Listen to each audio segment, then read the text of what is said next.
We do not share my son's face on social media. Occasionally, he will be in a sponsored post or something where he is getting paid to be in the video. Then we set that money aside for him for college. But for the most part, he is not integrated or on any of my channels, and you never see his face.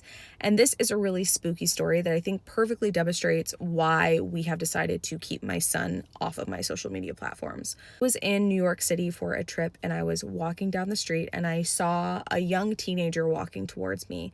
And I realized that I recognized this young teenager because of his mom's social media.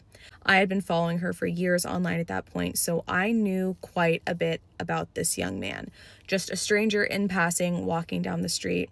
I knew about his medical diagnosis. I knew about what school he went to. There was a bunch of information that just popped into my head about this kid as we're just walking down the street, and he has no idea that I know anything about him.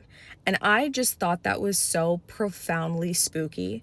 The power dynamic in that situation swings so far in my favor because I know so much and he does not know me, that moment, like, I had already at this point decided that I wasn't going to be sharing a lot about my son or posting a lot about my son online.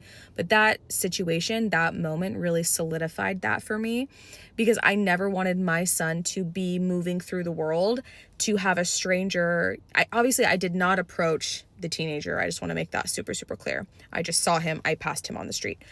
I would never want someone in real life to approach my son and ask him about personal things that he had not told them or shared himself. I think that as parents who have kids that make content, there's a very fine line between sharing our life and sharing their life. And obviously there is some overlap, but figuring out how to do that and present yourself online, it takes a lot of nuance. That story has just really stuck with me, and I really think that as people consider sharing their children online, they really just shouldn't.